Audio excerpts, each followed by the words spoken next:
দেখেন নুরুল ইসলাম ফারুকী সাহেব একজন, ঠিক না? একজনের এগেইনস্ট আপনারা অনেক মানুষ, কিন্তু আমার হুজুরটারে আপনারা জবাই করে দিলেন। আপনি বলবেন হুজুর কে জবাই করছে? আল্লাহ পাক জানে কে জবাই করছে, কিন্তু জবাই কারা করে সেটা তো আমাদের ইসলামিক হিস্ট্রির মধ্যে আমরা বুঝতে পেরেছি। ইমামে হুসাইনকে জবাই কারা করেছে? গায়রে মুসলিম করে নাই, নন মুসলিম করে নাই। আপনারা বুঝতে পেরেছেন? এটাকে খারেজিয়ত বলে, খারেজিয়ত বলে। আলামত কি? তো খারেজিয়তের আলামত হচ্ছে নবীর শানে বেয়াদবি করা, ওয়ালির শানে বেয়াদবি করা, আলে বাইতে রাসূলের শানে বেয়াদবি করা, শক্ত শক্ত কড়া কড়া কথা বলা। কারা আমার নবীর শানে কড়া কথা বলে? আমি কড়া কথা বললে আপনি আমাকে খারেজি বলবেন, আমার ভাই আরেকজনে বলে তারে খারেজি বলবেন। আমিও নিজেকে সুন্নি খারেজি বলার দরকার নাই, আপনিও নিজেকে সুন্নি খারেজি বলার দরকার নাই। আপনার বক্তব্য প্রমাণ করবে আপনি কে। দেখি আপনি যদি বলেন আমি খারেজি না, তাইলে আমি বলবো আসেন বুখারী শরীফ খুলেন, খুলে ইমাম বুখারী আমার নবীর শানে যে হাদিসগুলো বর্ণনা করেছেন জাতিকে শুনান, জাতিকে পড়ে পড়ে শোনান, জাতিকে বলেন সাহাবায়ে কেরাম আমার নবীর মোহাব্বতে আমার নবীর ঘাম মুবারককে আতরের মতো করে ব্যবহার করতেন। আমাদের খুব ইচ্ছে করে একবার যদি এই হাদিসগুলো একটু টেনে টেনে শোনাইতেন। কাশ আল্লামা দেলোয়ার, আপনাদের ভাষায় মাওলানা দেলোয়ার হুসাইন, মাওলানা দেলোয়ার হুসাইন সাইদি সাহেবের বুকে যদি আমরা এই হাদিসগুলো শুনতাম, দিল ইচ্ছে করে উনি টেনে টেনে আমাদেরকে যদি কাশ এই হাদিসগুলো শোনাইতেন যে আমার নবীর শরীর মুবারকের ঘাম মুবারক সাহাবায়ে কেরাম আতর হিসেবে ব্যবহার করতেন।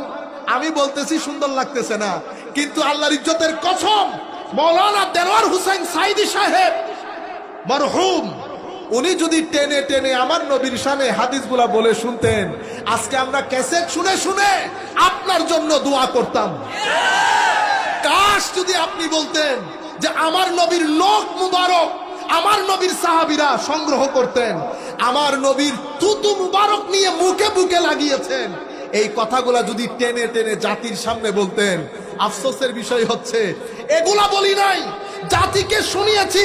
কিয়ামতের ময়দানে আমার নবীও নাকি জানেন না আমার নবীর কি অবস্থা হবে। আমাদের সাথে আমার ভাইরা, জামাতের ভাই হোক, কওমি ঘরানার ভাই হোক, আল্লাহর ইজ্জতের কসম করে বলতেছি, কোন ব্যক্তি সম্পর্কে আমার অন্তত আমাদের উস্তাদরা আমাদেরকে যেটা শিখিয়েছে, কারো ব্যাপারে আমাদের কোনো বিদ্বেষ নাই, কিন্তু ভিতরে মনোকষ্ট লাগে। কেমনে আপনি মানুষের সামনে আমার নবীর শান সম্পর্কে কথা বলতে পারলেন? আমার নবীও জানে না।